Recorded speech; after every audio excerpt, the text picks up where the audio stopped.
Welcome back. Inside the Alberta Valley Multiplex, as our first intermission guest this go-around is Grizzlies defenseman Jake Veilleux. Jake, first off, appreciate your time. Second off, it's really nice to meet you. Third off, yes, this counts as meeting nowadays because with all the protocols that are in place, I interview people over the phone, and it certainly lacks the personal attachment.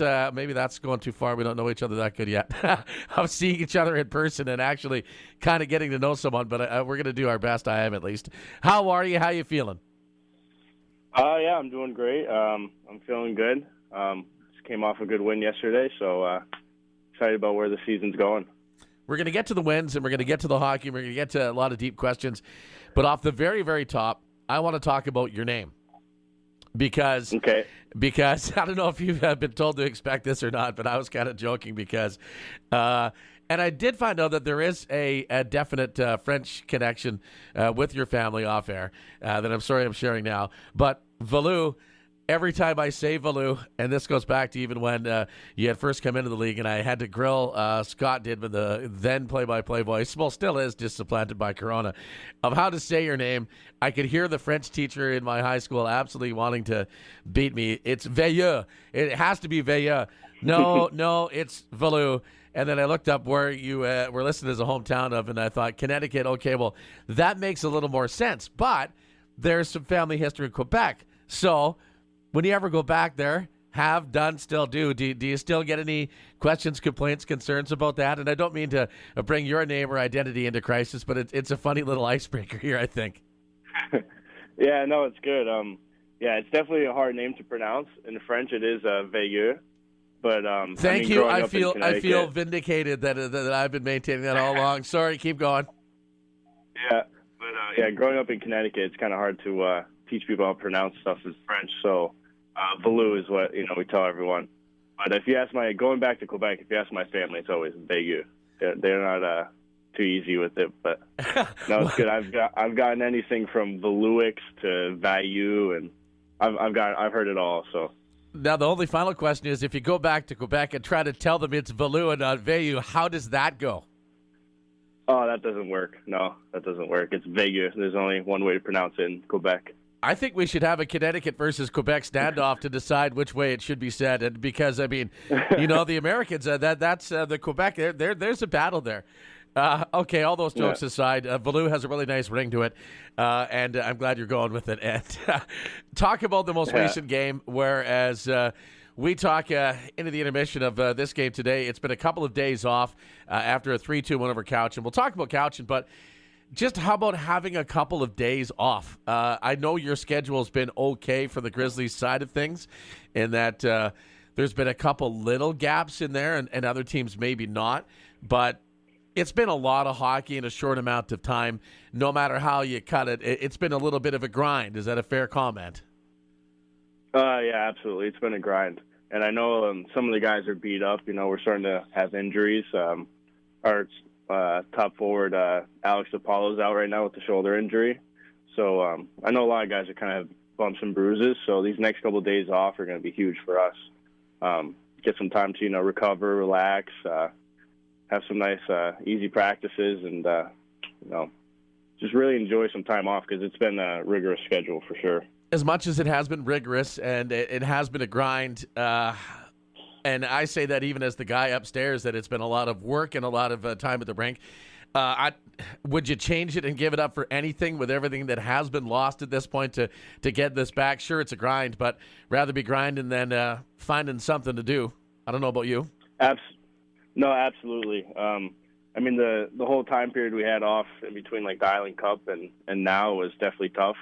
And I know everyone was just itching to get on the ice and play competitively again. So we're all really happy to be playing games right now.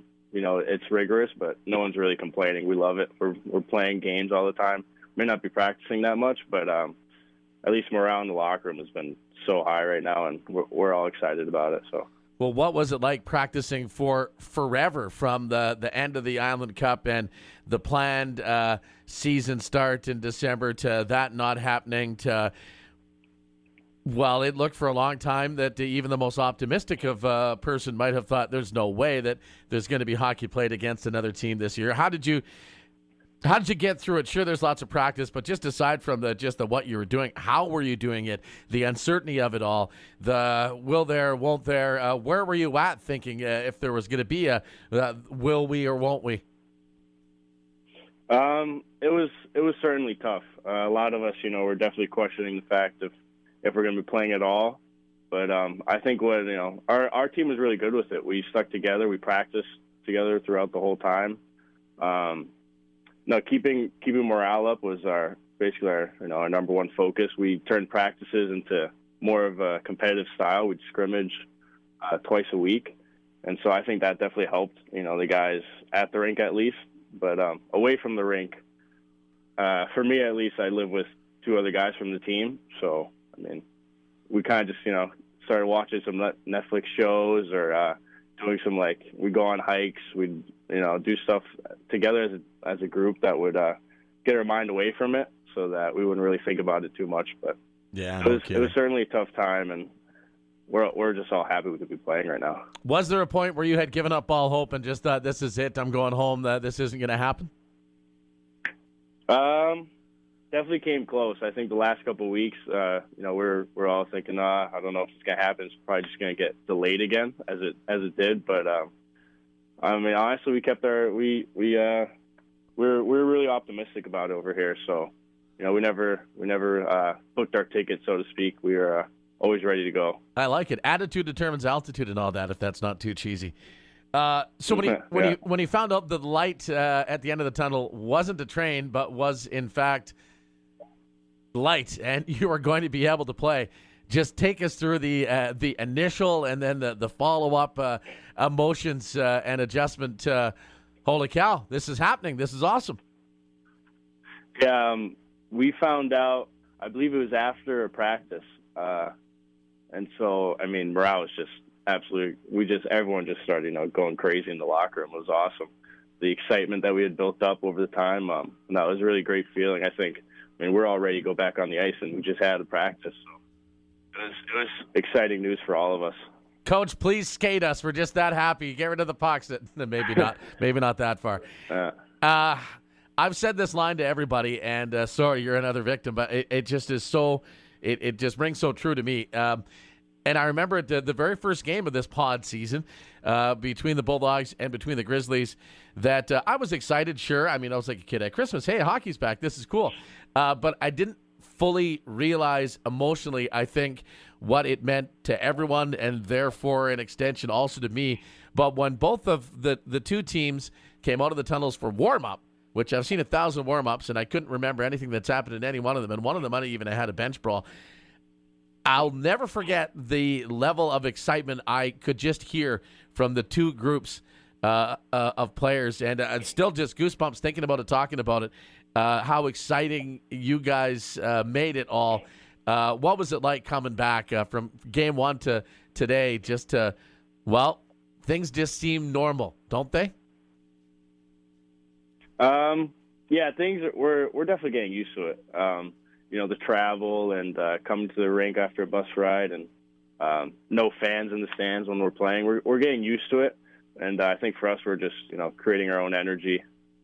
We try to bring that excitement every game. The first game was definitely something. We hadn't played in so long. All that energy was just kind of bundled up inside of us. But no, for us now, I think if we can just keep having that energy, bring it to every game, it's awesome. Yeah, that's our goal. That's our plan. Something Brady McDonald had talked about in the last interview, that he went back and looked at a previous Bulldog and Grizzly game in Alberta when maybe the last time there was fans, just how different it was. And it sure is different. He had kind of said, you make a big play or there's a big moment, and it's just kind of, oh, well, that happened. It's not that we don't, me up top to you guys all down below, don't miss the fans. But I think you already said the only thing you can do is just make your own energy. I've never noticed so many bench celebrations for shot blocks and finished checks and stuff. It's got to come from somewhere, right? Yeah, absolutely. Having energy on the bench is great for us. If someone's blocking a shot or just even getting pucks in deep, if we can have that bench energy, it just brings the whole team energy up. So let's talk more about results where had an extended winning streak now, but the loss to Alberni. Came back with 5-1, 6-1, now 3-2 wins over Cowichan and Nanaimo Cowichan. You looked unbeatable for a time there, and then I thought looked really good against a Cowichan team that was really darn hungry in that following game. You'd beat them, 10-0 the last head-to-head game. A couple of wins over the weekend, and then back on Tuesday night, 3-2 over Cowichan in overtime. Just the most recent one. I wouldn't call it a pretty game. I'd call it hard-fought, and you come out on the right end of the score. But it was just it seemed that it was always up for grabs, and no one was ready to take it. I don't know if that's just my thoughts, though. What did you see out of it all? Yeah, I mean, I think our coach says it's the best. I mean, anytime we're playing, we're going to get every team's A game. You know, that everyone's trying to, really beat us right now. And I think for us, we need to focus on just playing our game. Against Cowichan the other night, I thought we were kind of like, it wasn't our best game because I don't think we had our best effort in. You know, we were kind of getting lazy on some plays. Passes weren't crisp. We weren't, really filling into our spots on breakouts and such. So we're glad that we found a way to win in overtime because, that's our goal to, win as many games as we can. But I think for us, if we can just be mentally focused and ready before every game, I think that's what our main focus is right now, be ready to go from the start. When you've got that bullseye on you, like you kind of referenced it, everyone's giving you your best. There's good and bad with that. The good, I mean, maybe it's all good. The good is, you're aware, and you feel that pressure, and you're getting that, from the other teams because you've set the standard so far. The bad is, I guess, there's no nights off. But the end all, I guess, positive is it'll make you better as a team in the end if you're expecting and knowing that if you're not at your best, you're going to drop a game maybe. Yeah, absolutely. And, we love it. We love the competition. It's great for us. It's making us better as a team. It's making us, really come together and focus on playing well. But also for us, it's a good challenge to, hold ourselves accountable. If we come in and we're not ready to go, we can easily drop a game to any team in our division. So we know that we have to come prepared. How about Ryan DeMello getting the win? That's a nice little rally around an individual moment in a team game, isn't it? As he had his first start against Cowichan on Tuesday, pardon me. Yeah, we're all excited for him. He's been working hard and practicing hard for us, all year. And he's been traveling up to all the games. So for him to get his first BCHL win, that was awesome. We're all super hyped up for him. Again, with the Grizzlies defenseman Jake Veilleux. Let's go right there right now because I meticulously make my lineup cards myself. I don't trust anybody else. And I still remember back when you arrived that there was an F there for the longest time, and then all of a sudden, this guy's not a forward. He's a defenseman. What's he doing? This is messing up my sheet. When did that adversity, do you call it adversity? When did that happen? Because you haven't always been a D-man, right? No, so I actually came in to Victoria as a forward. It's a funny story. I grew up playing D all my life, and when I got to, I think, the U14 level, I made the switch to forward. So I played forward for 5 years, and then, I went to South Kent Prep School with playing forward, and then I got recruited to come out to Victoria as a forward. And last year around the showcase, we had some defensemen who were injured and some couldn't play, and so we're short on the back end. And so, our coach Dids asked if I wanted to play D for a game because we needed someone to, fill in that role. We just didn't have enough defensemen for a game. And I think that weekend, I played D the whole weekend, and I kind of just felt like a glove, going back to playing D. The rest is history, as they say. And the rest is history, yeah. After that weekend, we had a talk, and he's like, we liked you on D. Would you like to stay? And I said, absolutely. So the rest is history. So when he asked, does anyone want to play D, did you jump right at it, or did it take some nudging, or were you all in from the get-go? Oh, I was all in. He asked me if I was up for playing D that game. I was all about it. Awesome. Let's back it up a little bit. You talked about playing prep. You're a South Windsor, Connecticut kid. Let's backwards. Your full name, your age, your hometown to do the player profile part. So my full name is Jake Richard Veilleux. I grew up in South Windsor, Connecticut. And yeah, my family's originally actually from Quebec, small town in just southeast of Quebec City. And so yeah, I grew up playing from my hometown at a young age, and then moved on to play, for some travel teams, and then. Was it always hockey? Did you dabble in any other competitive sports at a high level, or was hockey just the sport? Hockey was always the sport, but I played soccer and football and lacrosse growing up. When I was playing football, I'd actually sometimes go to football practice. Then after football practice, I'd get dressed in the car on the way to hockey practice. Hockey was always the number one. And we've already covered your forward and defense versatility. Did you ever do anything silly like throw on the goalie pads? Absolutely. In some scrimmages and like some fun shinnies and stuff, I've thrown on the goalie pads, but it's not too pretty to see. Usually the story is, I did it once, never again, did not like. Tell us about being recruited. Connect the dots. How did you go from there to here? How did that happen? So it's actually through one of my friends at prep school. He originally signed with the Victoria Grizzlies that year, and so I was kind of looking for places to go and teams to go to. And so when I heard that he went there, he actually passed my name along to the organization, and so we kind of got in touch. And then I came out for a visit that April, I want to say, and it was actually playoff season, so I got to come out, skate, and watch the Grizz play. They actually played in Alberta. I remember the first game I ever watched was at Alberta. So I don't want to talk about from there, it. I just. I think that was the 3-0 reverse sweep Game 7 Grizzlies win, wasn't it? That was the series I got to watch, yeah. Yeah, well, it was great entertainment. I hate the end result, but most of the people listening to this probably have goosebumps remembering the positive side of things.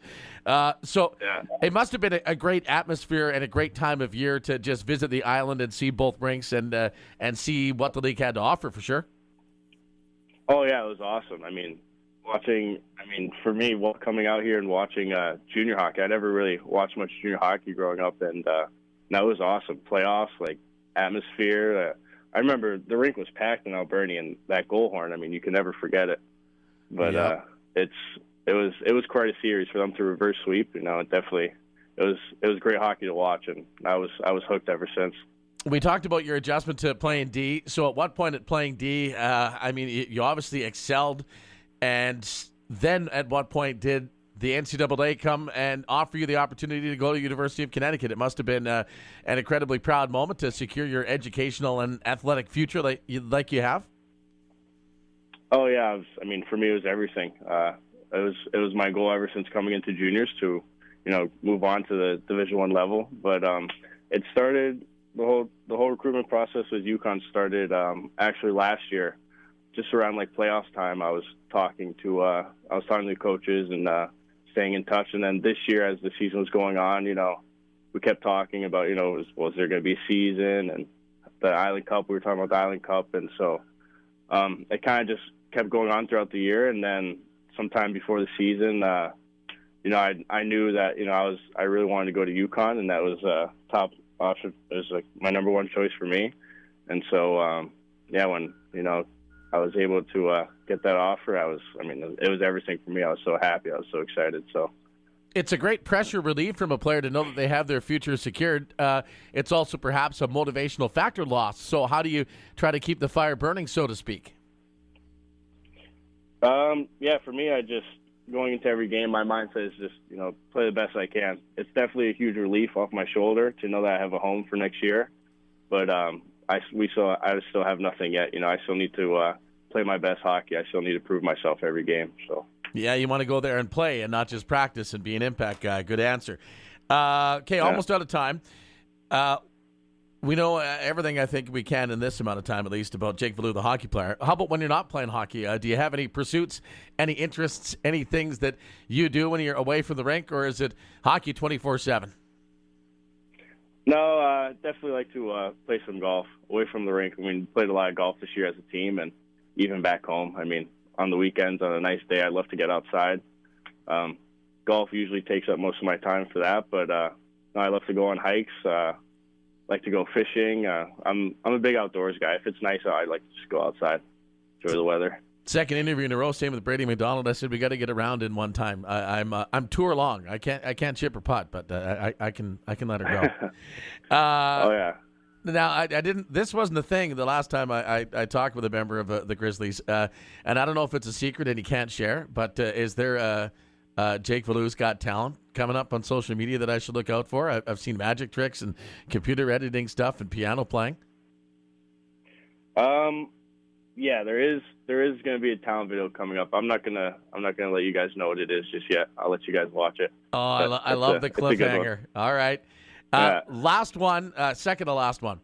Find some sort of positive from the worldwide pandemic, first season shutdown, second season starting, something that you've taken out of all of this that is a silver lining somehow that you realized, hey, this has made me a better player or a better person. Positive I've taken away. Like you mean something that's, how it's affected me? Or yeah, well, hey, or even an observation of how it's positively affected someone else or the world. Just there's so much that we've lost in doom and gloom and looking for any sort of, this is actually good. Yeah. And sorry I didn't prepare you, but it's better that I haven't because it's more, here you go through it. Yeah. Yeah. No, that's good. I'd say something positive that came out of all this is it's definitely been tough, but it's taught us to keep moving forward. We can't really our daily lives have changed so much, and we can't go out and have fun and as much as we used to going out and stuff. But it's definitely taught us to stay disciplined and keep our focus, but also have hope. Like if things are changing so much and we can't go out, we have to do our part as a community to follow these guidelines, follow these rules, help stop the spread. And so it's definitely helped us stay disciplined, stay at home. I mean, I've learned how to play chess ever since this whole breakout. So it's helping me learn to do new things, pick up a book every once in a while, play chess. So it's taught us to indulge into new activities, learn new things. So I think that's the number one thing I'm taking away from it. Great answer. Great stuff. Before we conclude it, any hellos or thank yous or shout outs to anybody that got you here, that has got you there, that's been there, please do so now. I'd definitely like to shout out my parents. Mom and dad back home. I'm sure they're going to listen to this, and I'd like to give them a shout out for sure. Outstanding. Best of luck. Thank you for your time and continued success, and I can't wait for Jake Veilleux's Got Talent. Oh, yeah. Thanks for having me. Appreciate it.